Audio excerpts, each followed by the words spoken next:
नमस्कार दोस्तों, आपका स्वागत है एग्जाम क्रैक SS1 में। अगर आप रेलवे के किसी भी एग्जाम की तैयारी कर रहे हो तो ये वीडियो आपके लिए बहुत ही महत्वपूर्ण होने वाली है। इस वीडियो में आपके लाऊं मैथ के इम्पोर्टेंट क्वेश्चन जो कि रेलवे की परीक्षा में 12 पूछे जाते हैं। जिस तरह क्वेश्चन इस साइड में दिए गए हैं उसी तरह क्वेश्चन आपके एग्जाम में भी आएंगे। चलिए शुरू करते हैं आज ही क्लास। आज है क्वेश्चन नंबर पहला। देखिए क्वेश्चन नंबर पहला है, आपसे कह रहा है 12% वार्षिक साधारण ब्याज की दर पर 1500 का मासिक ब्याज, यानी कि जो 1500 क्या है, ये मासिक ब्याज है, यानी कि एक महीने का ब्याज क्या है, 1500 है। अर्जित करने के लिए आवश्यक पूंजी ज्ञात कीजिए। तो आपसे कह रहे हैं आवश्यक मतलब एक महीने का जो ब्याज है वो 1500 है, तो मासिक ब्याज अर्जित करने के लिए, यानी कि जो 1500 रुपये हमने ब्याज निकाला है वो एक महीने का निकाला है। तो हमसे कह रहा है एक महीने जो हमने पूंजी लगाई है, पूंजी वो ज्ञात कीजिए। तो पूंजी ज्ञात करने के लिए आपको पता है साधारण ब्याज होता है SI बराबर PRT बटे 100, ये होता है। देखिए P से होता है प्रिंसिपल यानी कि मूलधन, R से होता है दर यानी कि रेट, और T से होता है टाइम यानी कि समय। तो आप इसमें वैल्यू रख लीजिए। आप जब आप इसमें वैल्यू रखेंगे तो साधारण ब्याज कितना दिया गया, वो दिया गया आपको 1500, ये दिया गया 1500 बराबर। और देखिए एक साल की दर दी गई है 12%, एक साल की दर दी गई है 12%, और एक साल में होते हैं 12 महीने। जब एक साल में 12 महीने होते हैं और एक साल की दर दी गई है 12%, तो हम 12 को 12 से भाग देंगे तो हमारी जो एक महीने की दर आएगी वो आएगी 1%, यानी कि वो दर आएगी हमारी 1%। हमें निकालना है प्रिंसिपल, दर आ गई हमारी 1%, और समय कितना है, एक महीने का, और इंटू 100 कर दीजिए। जब आप यहाँ से देखिए एक का गुणा एक के साथ करेंगे तो एक ही आएगा, और ये हो जाएगा P1 हो जाएगा। इसका गुणा करेंगे P1 हो जाएगा। और देखिए 1500 का और 100 का गुणा करेंगे, 1500 का 100 का गुणा करेंगे तो हो जाएगा 1,50,000, यानी कि 1,50,000 हो जाएगा, और बटे 1 कर देंगे, और ये P बराबर आपका आ जाएगा ये हो जाएगा 1,50,000, यानी कि 1.5 लाख। 1.5 लाख हमारा आंसर आएगा, यानी कि ऑप्शन नंबर बी हमारा राइट हो जाएगा। ये क्वेश्चन नंबर 2 है। इस क्वेश्चन में कब से x प्लस वाई बराबर 1 दिया गया है, तो x³ plus Y square plus 3xy minus 1 का बराबर क्वेश्चन मार्क है। तो इसका आपको मान बताना है, यहाँ क्वेश्चन मार्क के स्थान पर क्या आएगा आपको ये बताना है। देखिए अगर हम इस क्वेश्चन को बेसिक तरीके से करेंगे, ठीक है, तो आपको टाइम लगेगा। अगर हम इसे वैल्यू फिट करके करेंगे तो आपका बहुत ही आसानी से क्वेश्चन हो जाएगा। देखिए हमें x और प्लस वाई बराबर दिया गया है 1। अगर हम x बराबर 1 रख दें और y बराबर 0 रख दें और तो इनका योग करेंगे तो ये 1 हो जाएगा, ये हो जाएगा 1। तो अब इसमें आप वैल्यू रख लीजिए। देखिए अगर 1 का क्यूब करेंगे तो 1 ही होगा, प्लस और y बराबर क्या दिया गया आपका, y बराबर 0 है, और 0 का स्क्वायर करेंगे तो 0 ही हो जाएगा, और प्लस और ये 3 1 और इंटू 0 और माइनस 1 दिया गया है। आप इसे हल कर लीजिए। देखिए अगर देखिए आप जीरो की जो गुणा 0 दिया गया है इसकी गुणा किसी के साथ करेंगे तो वो 0 ही बना देगा। अगर 0 को हम किसी से गुणा करेंगे तो 0 हो जाएगा। और देखिए 0 को गुणा करेंगे एक, पहले करेंगे 1 के साथ तो 0 हो जाएगा, फिर 3 के साथ करेंगे तो यहाँ 0, यानी कि यहाँ से लेके यहाँ तक का जो मान होगा वो 0 हो जाएगा। यहाँ से लेके यहाँ तक का मान हो जाएगा 0, और यहाँ 1 और 0 जोड़ेंगे, 1 और 0 जोड़ेंगे, ठीक है, और यहाँ 0 हो गया, ये 0 जोड़ेंगे तो यहाँ जाएगा 1, यहाँ से 1 बचेगा, और यहाँ से देखिए यहाँ से यहाँ तक की जो वैल्यू हो जाएगी वो हो जाएगी 1, और यहाँ दिया गया है माइनस।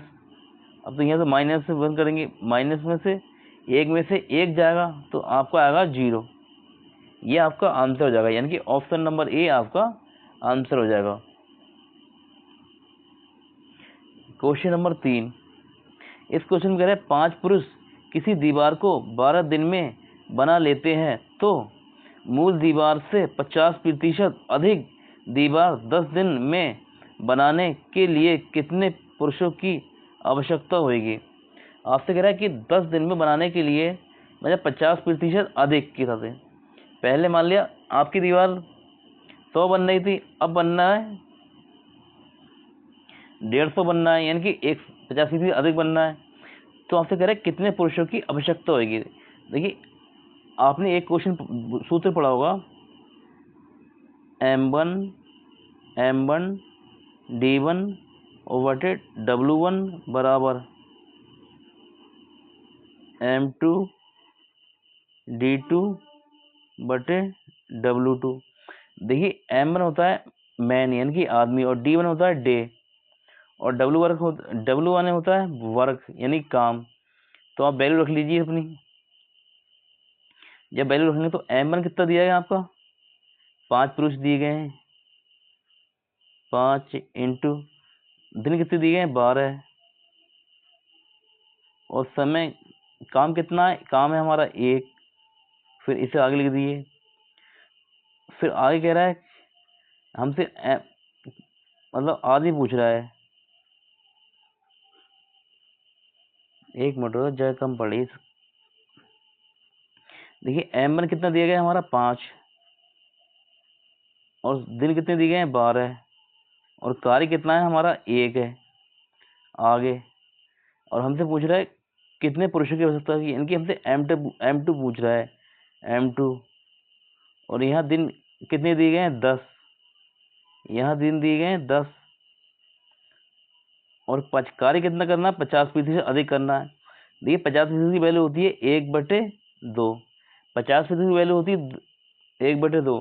पहले कर रहे थे हम 2 कार्य, और उसमें हमें 1 अधिक करना है, तो कितना करना है, काम करना है हमें 3/2, काम करना है हमें 3/2 करना है।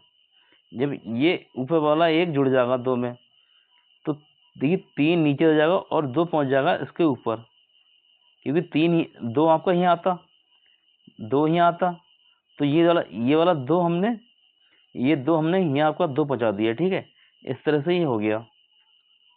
अब काट लीजिए आप। जब इसे आप काटेंगे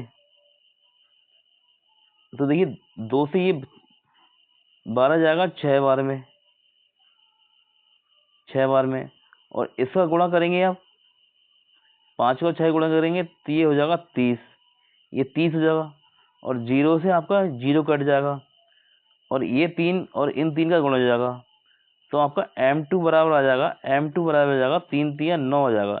यानी कितने पुरुषों की आवश्यकता पड़ेगी, 9 पुरुषों की आवश्यकता पड़ेगी, यानी कि ऑप्शन नंबर बी हमारा राइट हो जाएगा।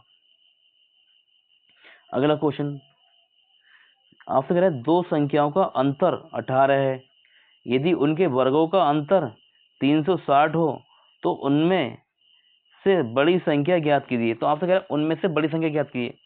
तो जब आप बड़ी संख्या निकालेंगे तो देखिए आप एक बात को यहाँ से याद रखना, जब आपसे पूछा है कि उनका अंतर 18 है, 2 संख्याओं को जो अंतर है वो 18 है, तो आपसे बड़ी संख्या पूछ रहा है, तो जो संख्या होगी वो 18 से अधिक होगी, जो बड़ी संख्या होगी वो 18 से अधिक होगी, 18 से छोटी नहीं होगी।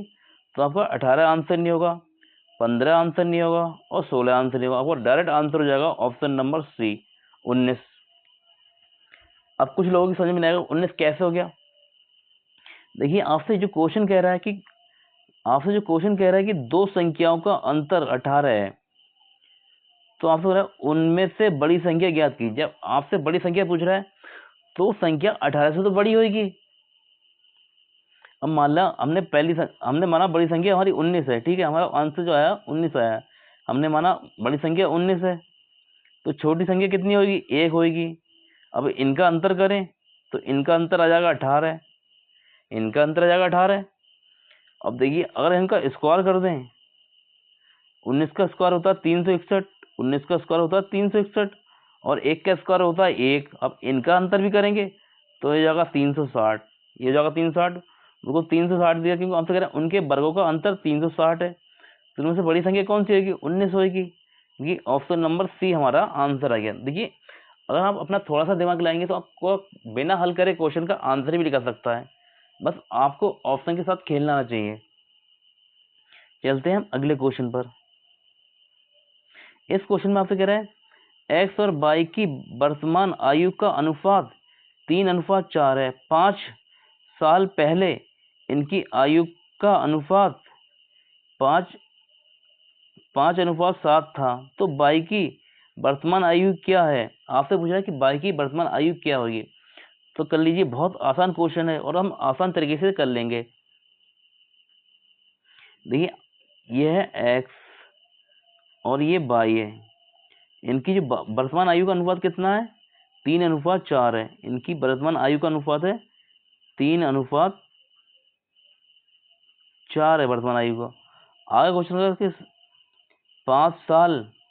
5 साल पहले। अब जाना है हमें 5 साल पहले, ये वर्तमान से हम 5 साल पहले जाएंगे। तो इनकी आयु का अनुपात कितना था? 5:7 था। 5:7 था इनकी आयु का अनुपात, 5:7 था।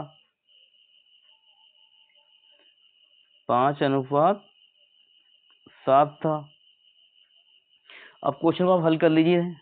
अगर आप इसे हल करेंगे, देखिए, अगर हम यहाँ अंतर निकालें तो यहाँ इनका अंतर आ रहा है 2 और यहाँ इनका अंतर आ रहा है 1। लेकिन हमें अंतर सेम करने के लिए क्या करना पड़ेगा? यहाँ हम 2 से गुणा करेंगे, यहाँ करेंगे हम 2 से गुणा और यहाँ करेंगे हम 1 से गुणा।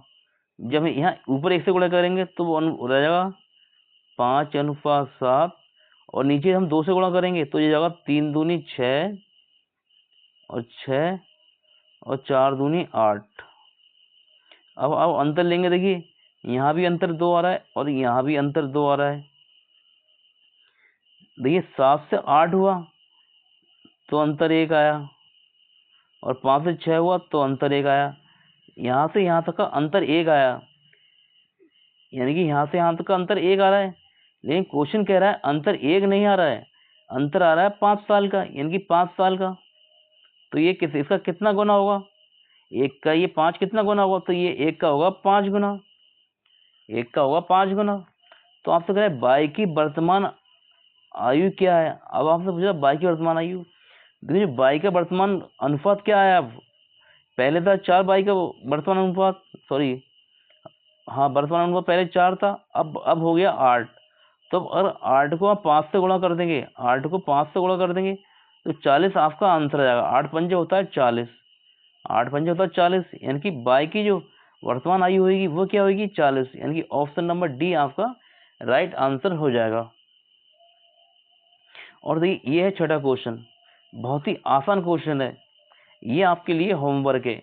इसका आपको आंसर कमेंट में देना है, क्योंकि जब तक आप क्वेश्चन को खुद से नहीं करेंगे आप सीख नहीं पाएंगे। इसलिए मैं आपको डेली एक क्वेश्चन आपको होमवर्क दिया करूंगा, जिससे कि आप एक एक क्वेश्चन करेंगे, ठीक है? तो 1 महीने में 30 क्वेश्चन कर लेंगे। एक क्वेश्चन डेली करेंगे तो 1 महीने में 30 कर लेंगे, और 30 क्वेश्चन में अगर आपके 20 क्वेश्चन पक्के हो गए तो आप कोई सा भी एग्जाम बहुत आसानी से निकाल सकते हैं। अगर आपको हमारी वीडियो अच्छी लगी हो तो वीडियो को लाइक शेयर जरूर करना। अगर आप हमारे चैनल पर नए हैं तो हमारे चैनल को सब्सक्राइब करना। मिलते हैं आपसे अगली क्लास में, तब तक के लिए नमस्कार।